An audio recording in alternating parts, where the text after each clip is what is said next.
In front of me is VIVO V40 SE, and today I would like to show you how you can use keyboard Clipboard. Begin by opening your keyboard and clicking on Clipboard at the top of it. Then click on the switcher next to Clipboard. And when you're ready, go back to the standard keyboard thanks to this arrow at the top left corner. Now you need to copy or cut any text.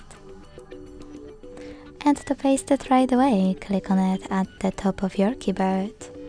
To paste it later on, click on Clipboard, tap on it here, and to pin it so it will last here for more than an hour.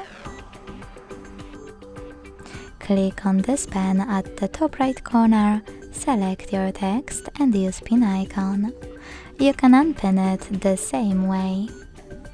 If you want to delete it, click on the pen, select your text and use bin icon. To disable Clipboard completely, use the same switcher as before. Thanks so much for watching. If you enjoyed this video, leave a like, comment and subscribe. Bye!